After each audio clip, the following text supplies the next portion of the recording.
if you want to achieve something in your life, we talked about, earlier in the conversation about believing in yourself, but I'm going to give you something specific to believe in. I want you to believe that you have the ability to figure it out. Because you may or may not, when I say believe in yourself, I think that's too general. And for years, I used to teach that to my audience and to my mentees and the people that I coach. And not too long ago, I said, well, wait a second. What does it really mean to be able to believe in yourself?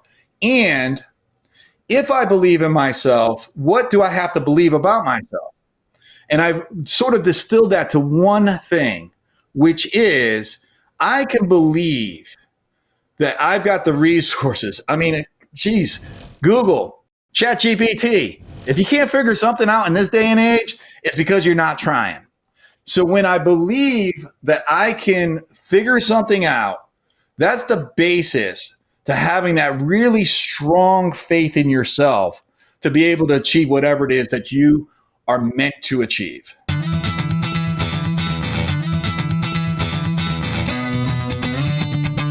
And now, it's time once again for the show that gives glorious voice to 25 million business owners across the fruited plain. Radio Free Enterprise with Frank Felker. Thank you, Dude Walker. Yes, indeed, I am Frank Felker. Welcome back to Radio Free Enterprise. My guest today is Dan Rochon, author of the upcoming book, Teach and Grow Rich. Now, I want to make sure I get this subtitle right. Dan, it's How to Increase Your Influence, Avoid the Number One Sales Mistake, and Get What You Want. Wow, that's a pretty ambitious subtitle there, Dan. Welcome to Radio Free Enterprise. Thank you, Frank. It's really nice to see you. Good to see you. We may touch on at some point further on in our discussion here how long we've known each other. It's been a while. But I want to dive right into your upcoming book. I'm looking forward to its publication. I really like that subtitle, and I didn't mean to razz you about it because, as I say, I like it. Let's start with those three items. When you say how to increase your influence, what do you mean by that, and why should I want to do that? Yeah, as you can imagine, Frank, business and life, really depend on the ability to be able to persuade. Right. And if you really want to sell, you have to understand it's not about you. And so you have to be able to understand to step into the other person's view, to step into the other person's viewpoint into their world before you can even attempt to increase your influence. So when I talk about increasing your influence, it's really about understanding who the other person is. When I talk about the number one sales mistake, and you'll have to get the book to really dive into this deeper. It's really about understanding, and I've done this, Frank, for many, many years. You and I have known each other for many years. And, I've owned businesses. I've coached tens of thousands of people in business and really have had the privilege of being able to really learn a lot through my journey. And what I see over and over and over again for the number one sales mistake is not good enough. Now, whether that be my website's not good enough, or my processes aren't good enough, or the worst, I'm not good enough. That is the number one mistake that I see salespeople and business people make over and over and over again. And so when you recognize that that is the number one sales mistake, then you can then make a choice. I'm going to either commit to doing this or I'm going to quit. Because you really have three choices. If you're not getting what you want right now, you could continue to get meager results, or you could commit and go all in, or you can quit. So if it's the choice between those three, my recommendation is to commit and be all in. And then the last section of that subtitle, real quick, is to be able to get what you want. It's really, truly believing in yourself first. And I go through in the book, Teach and Grow Rich, how to believe in yourself, the 11 ways that you can be able to believe in yourself that the scientists say, like these are scientific ways to believe in yourself so that you can then get what you want. That is fantastic. I can see where that section alone of helping people build their own self-confidence could be invaluable to almost everyone. It seems like it's only a small fraction of the population that feels highly confident and ready to take on the world on a daily basis. So let me, that's great. And I had thought I was going to ask you about each of those three items individually, but obviously you have them organized together in your mind as a group. Let me go into then sort of the what I call the bullet points from the most important page in your entire book, the back cover, in which you learn what you're going to learn if you invest the time and money into buying and reading this book. And so the first bullet point that I saw was build trust through the, quote, teach to sell method. What is the teach to sell method, Dan, and how does it help us build trust?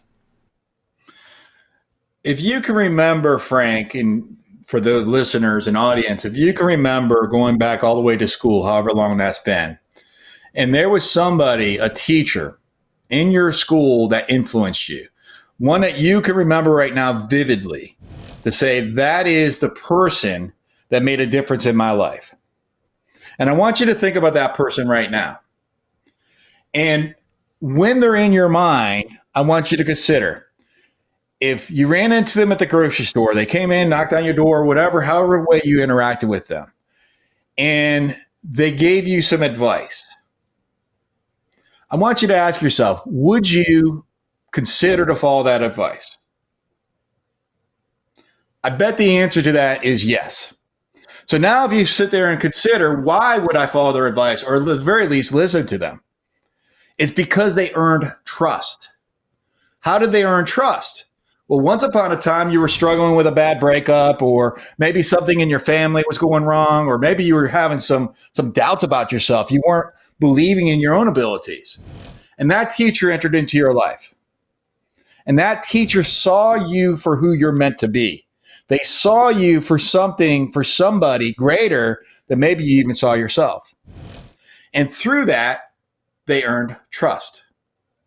So the teach to sell philosophy is to be able to be that guide to demonstrate to the consumer, to demonstrate to your prospects, to your current clients, to be able to demonstrate to them what to expect throughout the journey of the sale, to be able to expect the pros, the cons, the predictable problems, so that they can now understand what to expect. And when you elevate your ability to teach to sell, you'll gain more and more trust, just like that teacher that you were just envisioning in your head. That's a great example, Dan. And you touched on one thing there that I always found was a great success factor for me, which is to pre-address any objection that my prospect may have in mind, but hasn't yet verbalized. And certainly, if they do verbalize an objection, to respond to it thoughtfully and honestly. Yes, that could be a problem. That might be a reason it wouldn't make sense for us to work together or what have you. But the amount of surprise oftentimes I would see on the face of the prospect, and certainly the amount of trust that would build was significant. Would you agree with that statement?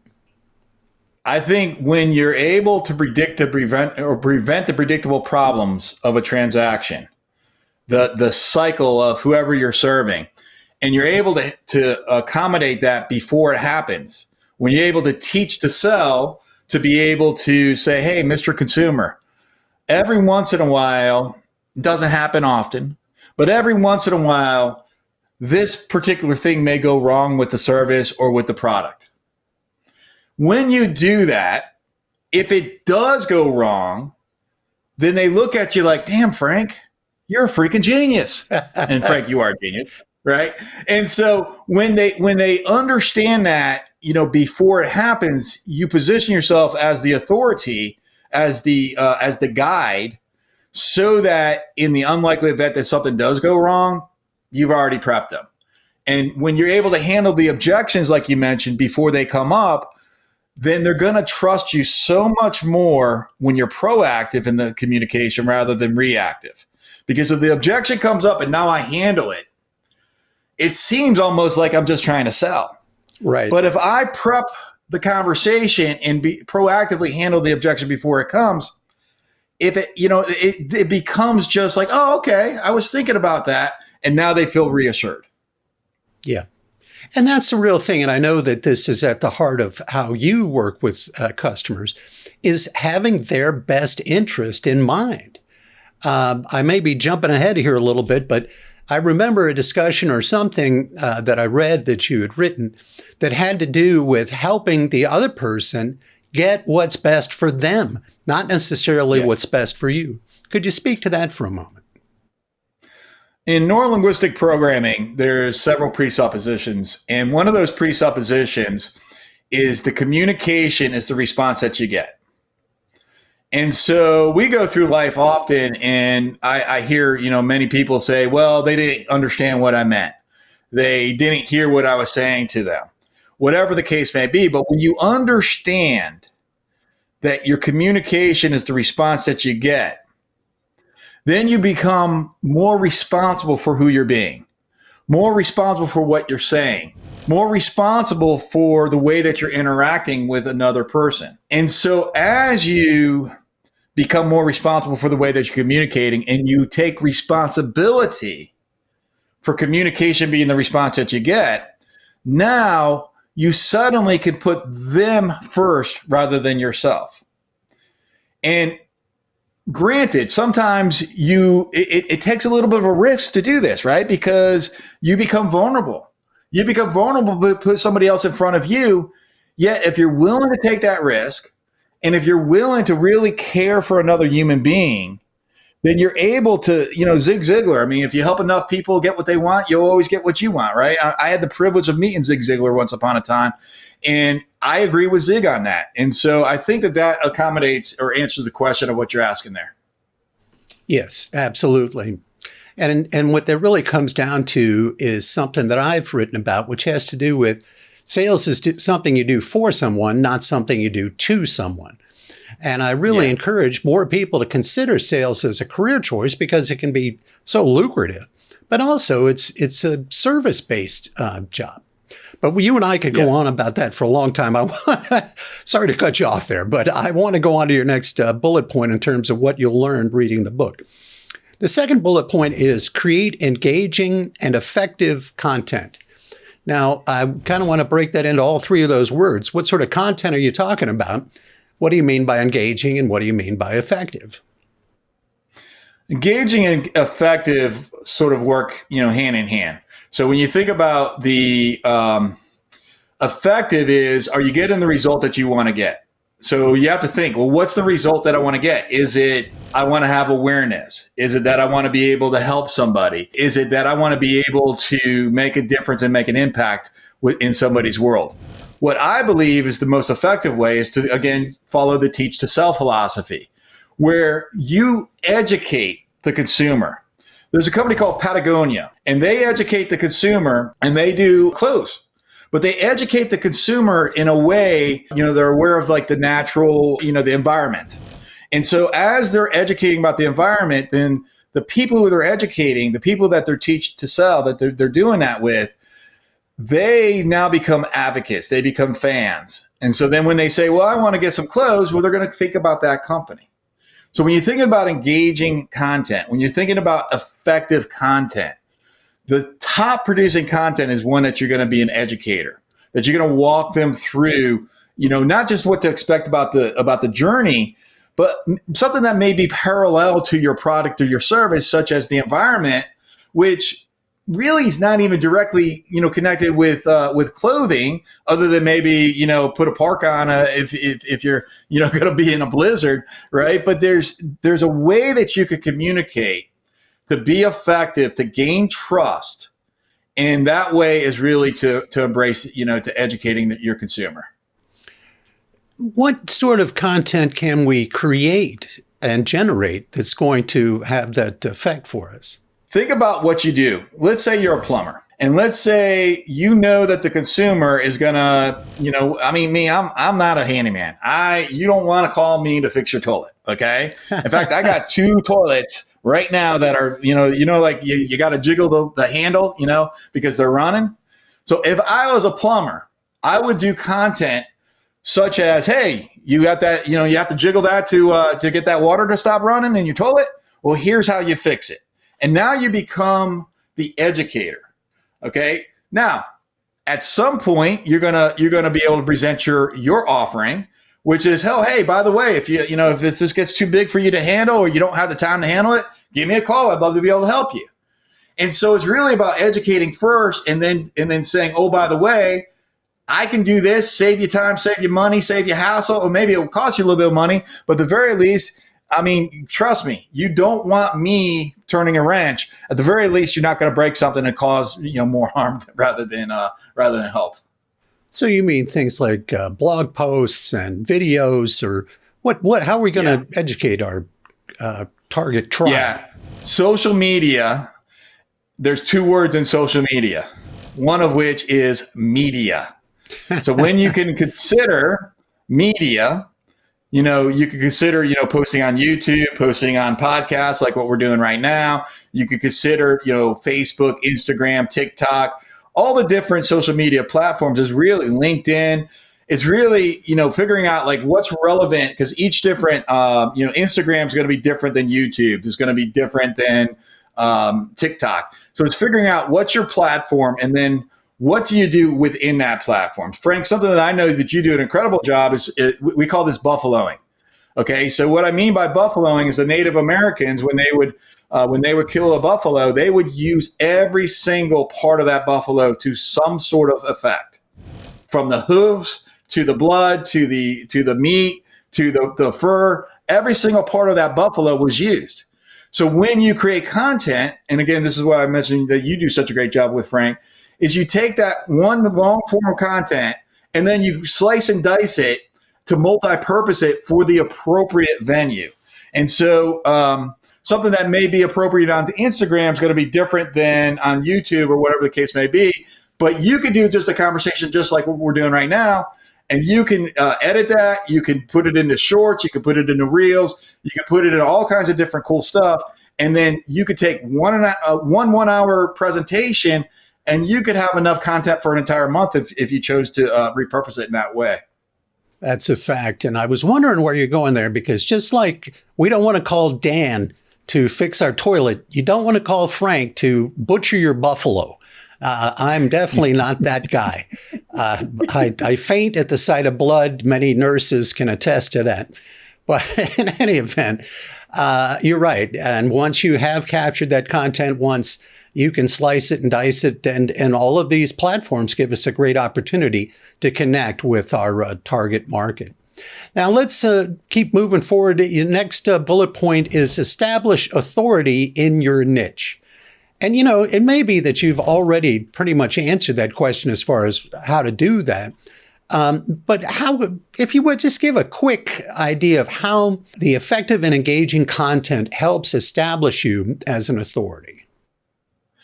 There's one person in this world who can go to the president of the United States and ask that president, now, let's not get crazy here, besides the president's wife. All right. Right. And ask that president to take down his pants, bend over, and cough. And that is the president's doctor. Right. Okay. Now, what causes me to say that? Because the president's doctor in that situational relationship has more authority than the president of the United States does. In that one context. So I'm demonstrating that. So if you ask about authority, when you gain authority in your own realm, you can become more powerful than the president in a certain situation. Okay. And so that's the approach that you want to be able to take within your business. Now, the way, again, it goes back to teach to sell. How do you become an authority in your own business? You become an authority in your business by having the knowledge. But guess what? Just like what you just asked, you say, okay, what do you do with that knowledge? Now you got to take that knowledge and you got to present it to the marketplace. You've got to be that guy or that gal that people look to, that people like, when I need a problem solved, I'm going to Frank, I'm going to Dan, because Dan specializes in this realm of knowledge. Frank specializes in this area of knowledge. And when you could be able to not only have an expertise, but also teach that to others through the many vehicles that we all have available to us, then you become that authority. Very well put. The next bullet point is engage with your audience. It sounds like we've covered that very well. Is there anything we have not covered about engaging your audience?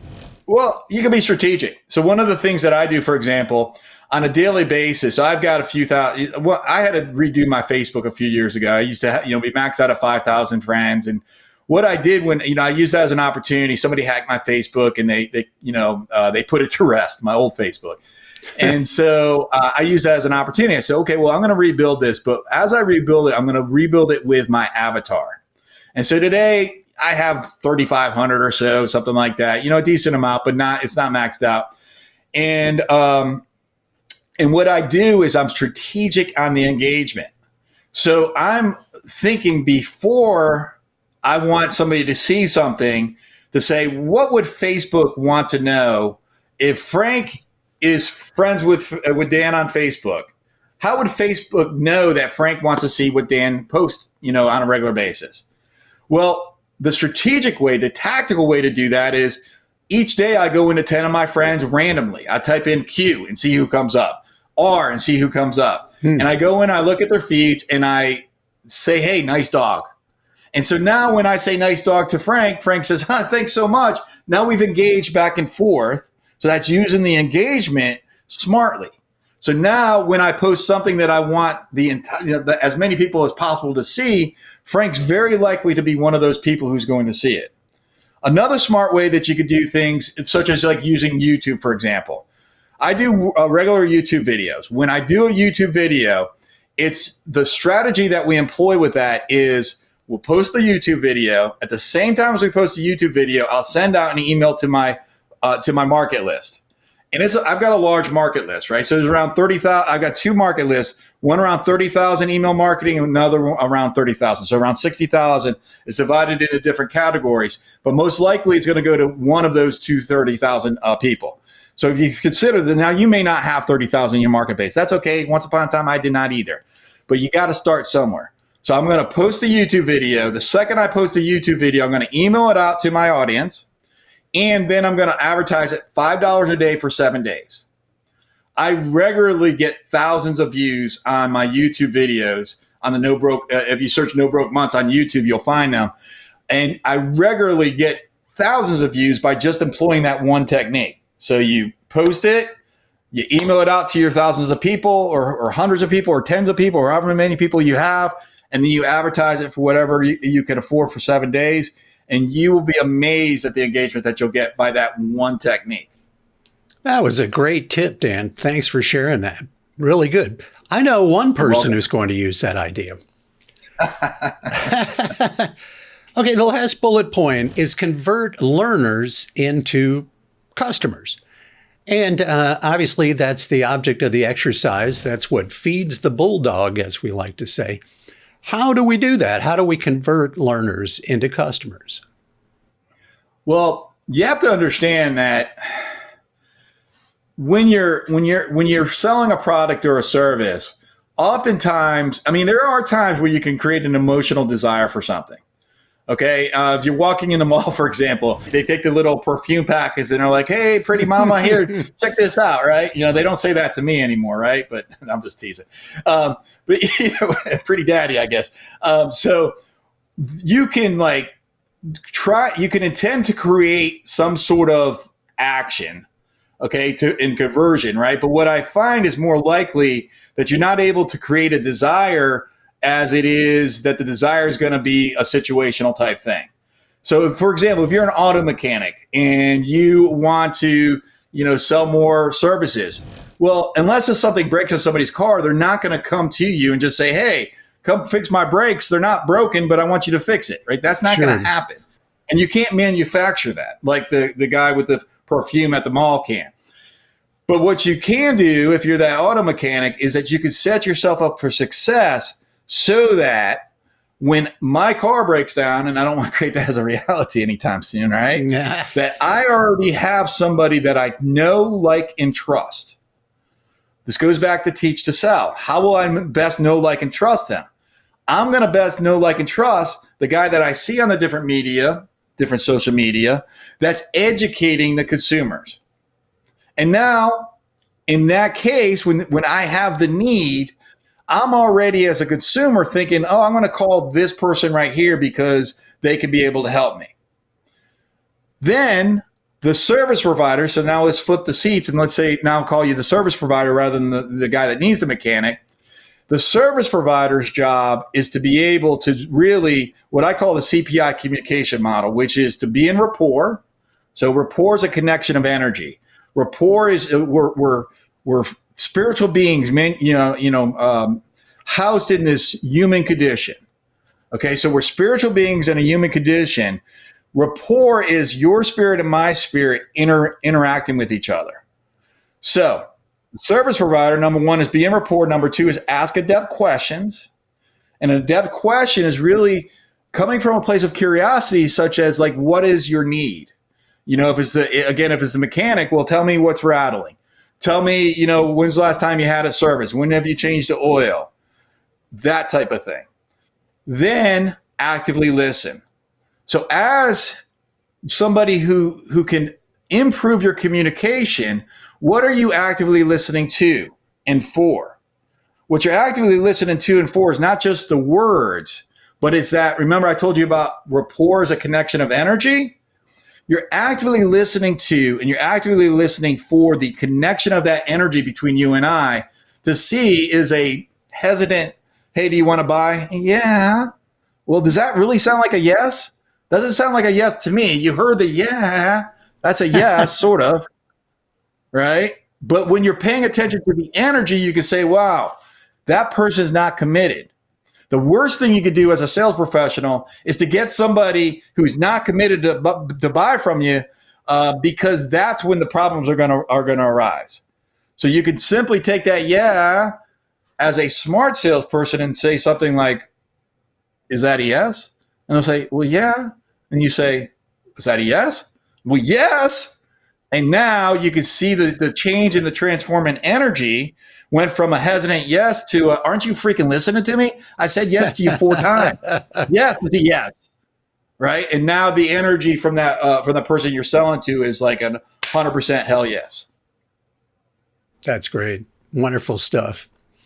Well, Dan, I know your book, you have one book out on the market, and this book is in pre-publication, and we're looking to pre-order your book. Where do I go to pre-order? When you visit nobrokemonths.com, you'll have an opportunity to pre-order Teach and Grow Rich, how to increase your influence, avoid the number one sales mistake, and get what you want.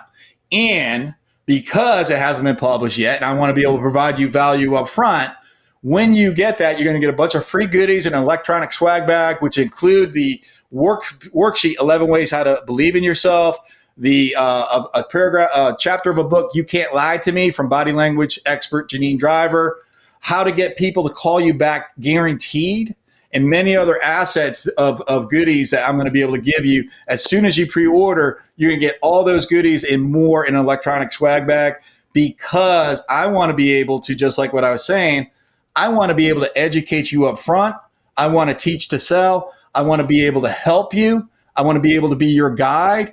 And if you want to learn how to become a better persuader, a better salesperson, a better parent, a better whoever it is, I want to be able to earn your trust. So I'm going to give you a bunch of free, great education tools when you visit www.nobrokemonths.com to pre-order Teach and Grow Rich. That is awesome. You're definitely bringing it strong to the mic today, Dan. Now, there's always one question I like to ask before we sign off, which is there a question I have not asked you that I should have? Or a thought that's come to your mind while we've been talking that you'd like to share before we go? A thought that has come before me, something that I was shared with you, and I don't know if there was a context to ask this question, but something that I would say that if you want to achieve something in your life, we talked about, earlier in the conversation about believing in yourself, but I'm going to give you something specific to believe in. I want you to believe that you have the ability to figure it out, because you may or may not, when I say believe in yourself, I think that's too general. And for years, I used to teach that to my audience and to my mentees and the people that I coach. And not too long ago, I said, well, wait a second. What does it really mean to be able to believe in yourself? And if I believe in myself, what do I have to believe about myself? And I've sort of distilled that to one thing, which is I can believe that I've got the resources. I mean, geez, Google, ChatGPT. If you can't figure something out in this day and age, it's because you're not trying. So when I believe that I can figure something out, that's the basis to having that really strong faith in yourself to be able to achieve whatever it is that you are meant to achieve.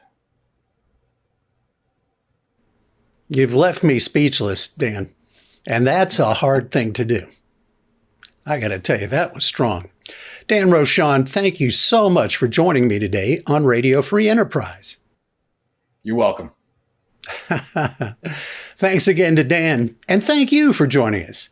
Until next time, I'm Frank Felker saying I'll see you on the radio. You can't seem to turn a profit? Is that what's eating you, Sparky? Well, you've come to the right place. Radio Free Enterprise.